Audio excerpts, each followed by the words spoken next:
Assalamualaikum warahmatullahi wabarakatuh. Perkenalkan, nama saya Hanifah Rofifah, NIM 7311419222 dari Rombel Manajemen SDMB 2019. Pada kesempatan yang baik ini, saya akan sedikit menjelaskan mengenai analisis kebangkrutan. Nah, untuk perusahaan yang saya analisis yaitu PT Indofood Sukses Makmur Tbk. Sudah tidak asing lagi kan ya didengar? Hal-hal apa saja yang akan saya bahas pada analisis kebangkrutan ini, yaitu ada 4. Yang pertama, pengertian analisis kebangkrutan. Kedua, yaitu sejarah dan profil perusahaan. Ketiga, yaitu data dan analisis. Dan yang terakhir, yaitu kesimpulan dan saran. Pembahasan yang pertama, yaitu mengenai analisis kebangkrutan. Analisis prediksi kebangkrutan merupakan analisis yang dapat membantu perusahaan untuk mengantisipasi kemungkinan perusahaan akan mengalami kebangkrutan yang disebabkan oleh masalah-masalah keuangan, atau analisis untuk memperoleh tanda-tanda awal tentang kebangkrutan. Pembahasan yang kedua yaitu sejarah dan profil perusahaan. Indofood Sukses Makmur Tbk atau INDF didirikan pada tanggal 14 Agustus 1990 dengan nama PT Panganjaya Inti Kusuma dan memulai kegiatan usaha komersialnya pada tahun 1990. Kantor pusat INDF berlokasi di Sudirman Plaza Indofood Tower, lantai 21, Jalan Jenderal Sudirman, Kafling 7678, Jakarta 12910 Indonesia. Sedangkan pabrik dan perkebunan INDF dan anak usaha berlokasi di berbagai tempat di Pulau Jawa, Sumatera, Kalimantan, Sulawesi, dan Malaysia. PT Indofood Sukses Makmur merupakan perusahaan yang berbasis di Indonesia yang utamanya bergerak dalam industri pengolahan makanan. Perusahaan ini mengklasifikasikan bisnisnya menjadi 5 segmen, yaitu produk konsumen bermerek, Bogasari, agrobisnis, distribusi, serta budidaya dan pengolahan sayuran. Perusahaan menjalankan bisnis produk konsumen bermereknya melalui anak perusahaannya PT Indofood CBP Sukses Makmur Tbk, yang kesemua produknya ada di sekeliling kita. Untuk bisnis Bogasarinya sendiri terdiri dari produksi tepung gandum dan juga pasta. Segmen agrobisnisnya mencakup budidaya minyak kelapa sawit dan penggilingan, serta produksi minyak goreng, margarin, dan mentega bermerek. Dan untuk bisnis budidaya dan pengolahan sayuran, perusahaan dijalankan oleh anak perusahaannya yang berbasis di Tiongkok, China Minzhong Food Corp Ltd. Yang berikutnya adalah data dan analisis. Berikut ini merupakan tabel data laporan keuangan PT Indofood Sukses Makmur Tbk tahun 2018, 2019, dan 2020 yang digunakan untuk menghitung Z-score. Adapun akun-akunnya yaitu aktiva lancar, hutang lancar, total aktiva, laba ditahan, laba sebelum bunga dan pajak, nilai pasar saham biasa dan preferen, nilai buku total hutang, dan juga penjualan. Analisis multivariate untuk perusahaan manufaktur yang go public.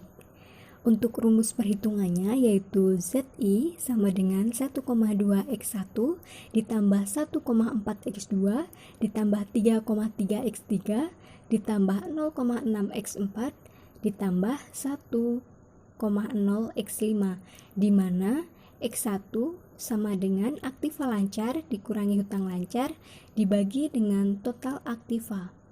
X2 yaitu laba ditahan dibagi dengan total aset. X3, laba sebelum bunga dan pajak dibagi dengan total aset. X4, nilai pasar saham biasa dan preferen dibagi nilai buku total hutang. Dan X5, yaitu penjualan dibagi total aset. Berikut ini adalah rincian perhitungannya, data tahun 2018, di mana X1 sama dengan aktiva lancar dikurangi hutang lancar dibagi dengan total aktiva. 33.272.618 rupiah dikurangi dengan 31.204.102 rupiah. kemudian dibagi dengan 96.537.796 rupiah, maka didapat hasil sebanyak 0,02. Kemudian X2 yaitu laba ditahan dibagi dengan total aset 23.193.960 rupiah dibagi 96.537.796 rupiah, didapat hasil 0,24. Kemudian X3 yaitu laba sebelum bunga dan pajak dibagi dengan total aset 7.446.966 rupiah dibagi 96.537.796 rupiah, maka didapat hasil sebanyak 0,07.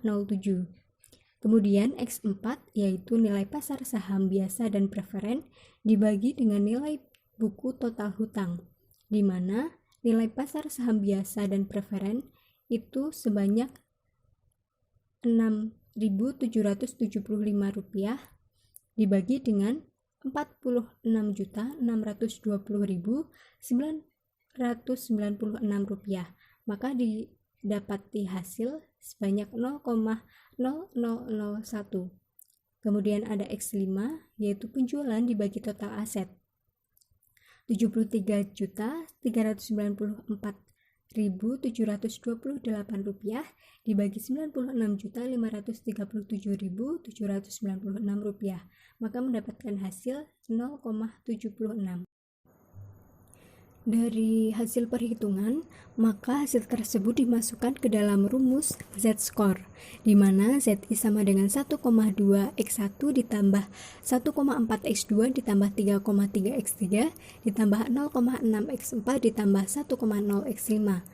1,2 dikali 0,02 ditambah 1,4 dikali 0,24 ditambah 3,3 dikali 0,07 ditambah 0,6 dikali 0,0001 ditambah 1 dikali 0,76 0,024 ditambah 0,336 ditambah 0,231 ditambah 0,00006 ditambah 0,76, maka mendapatkan hasil sebanyak 1,351.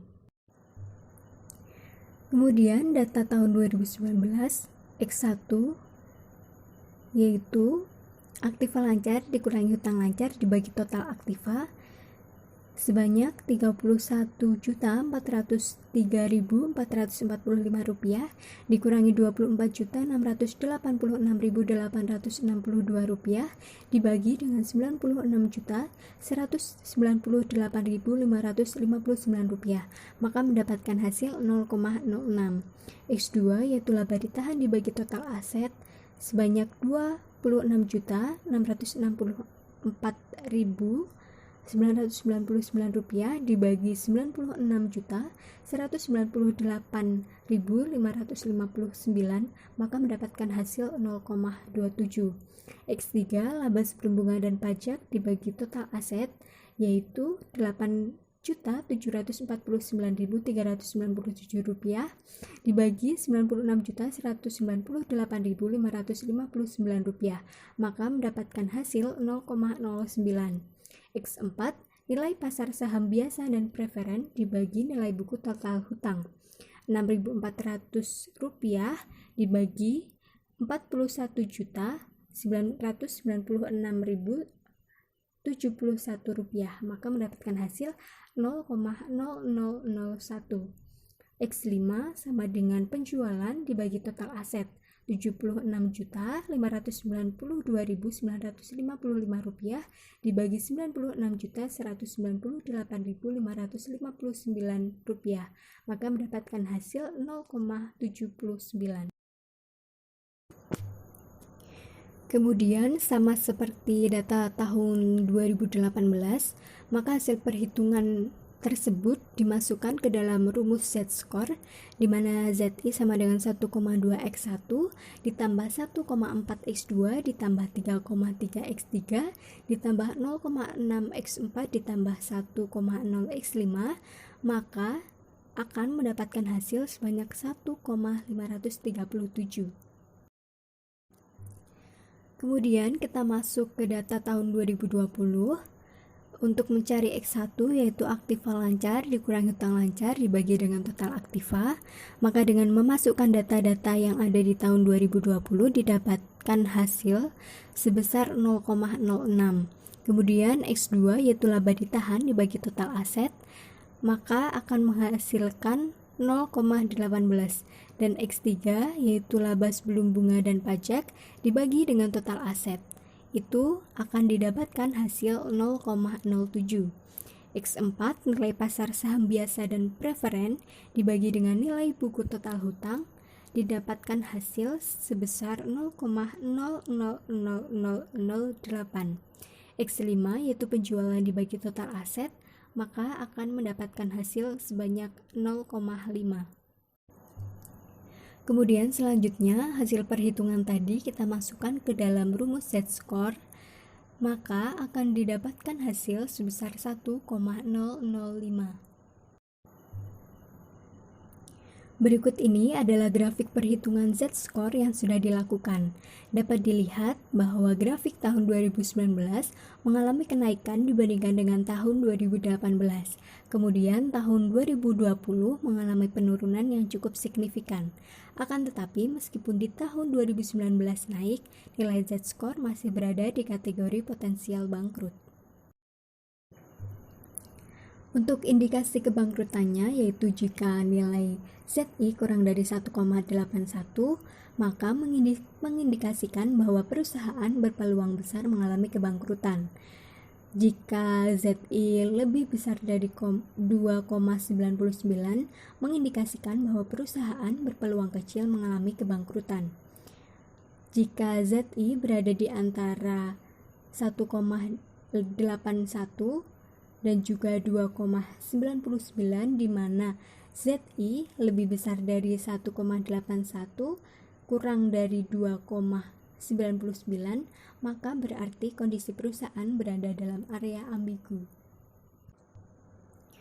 Untuk analisisnya, berdasarkan hasil perhitungan analisis multivariate menggunakan koefisien Z-score, didapatkan hasil bahwa PT Indofood Sukses Makmur Tbk pada 3 tahun terakhir yaitu tahun 2018 hingga 2020, kondisi keuangan perusahaan mengindikasikan perusahaan berpeluang besar mengalami kebangkrutan.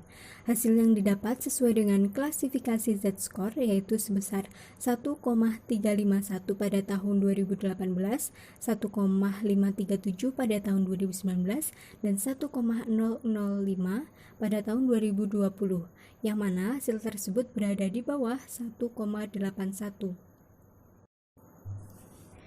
Yang terakhir yaitu kesimpulan dan saran.